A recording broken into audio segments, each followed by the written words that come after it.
After Van and I have finished having fisticuffs over Like a Boss, we are moving straight on to anything you can watch films on, which is your DVD, your Blu Ray, your streaming platforms, your video on demand, everything. And we're kicking off on those platforms, not streaming just yet, but with Zombieland Double Tap. Which you tell me you didn't have the pleasure of seeing.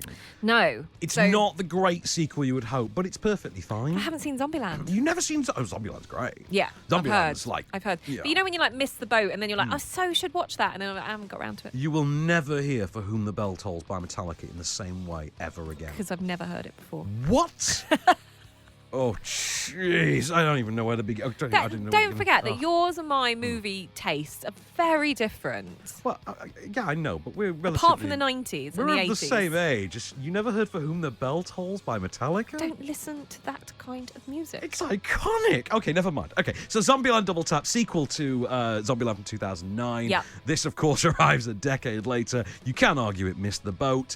Basically, same shtick, different day. Why did they bring it back? Because there was a demand for it for many years. Okay. Everybody involved in it had gone on to become huge stars. I mean, one of them is literally an Oscar winner now. Well, Emma Stone had obviously gone on. Less said about Abigail Breslin and her remake of Dirty Dancing, the better. Yep. Jesse Eisenberg had gone on to ruin Lex Luthor in one of the worst comic book movies ever made.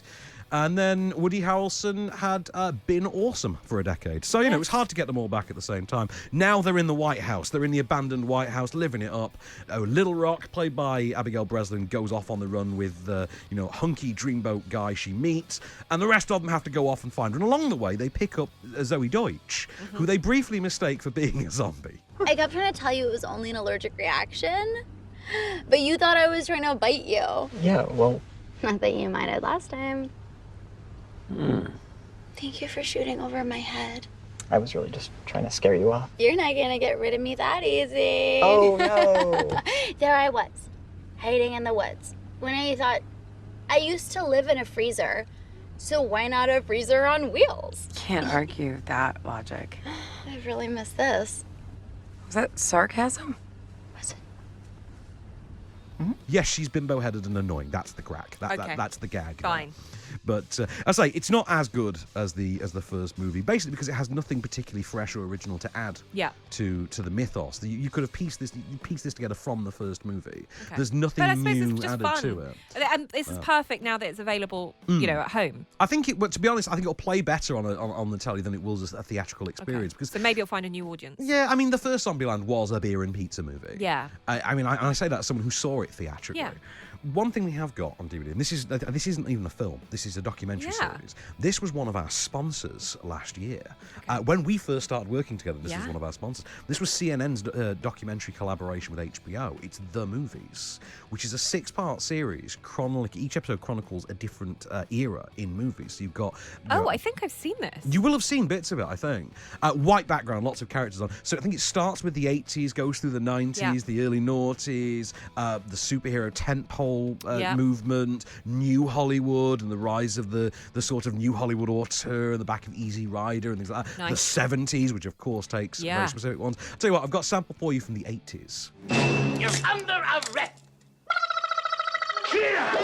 There's a scene where Donald Duck and Daffy Duck are having a piano duel. At the same time, penguins are serving drinks. And if you look at the making of that individual scene, it's utter complete total chaos. There's real actors pretending to be drinking. There's trays moving around on these iron rods. That was a hard movie. That's sort of a ignorance is bliss category that movie should fall into, because that's a movie that no sane person would ever attempt to make. How often do you get to hear Tom Hanks talk about Who Framed Roger Rabbit?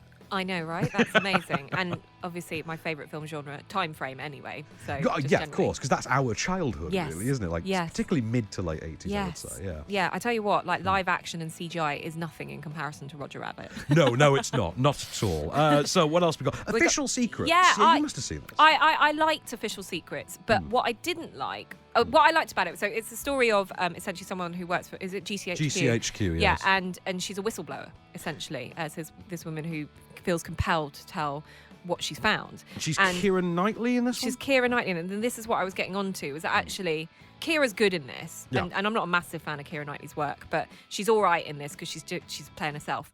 But basically, Okay. As long as she's playing a sort of that's what she pasty, ever does. uptight British lady, she's fine. Yeah, that's what she does. She's Kira playing Kira. Anyway, and the thing about this is that actually when you see the real Catherine Gill. Catherine Gill? Catherine Gunn. Yes. In real life, you kind of go, well, Kira looks nothing like her. They've got to get the funding somehow. I will say one thing I did like about this, though. Yeah. Matt Smith in a drama. Yeah, he's good. Now, all right, he does still literally play it as the Doctor, but Yeah. other than that, it does kind of work in a drama setting. Also, Ray Fiennes. Yeah, and also I think they keep something that actually, because it's so, obviously there's the court case and stuff, but actually the development of how this unfolds could be quite boring. Could be.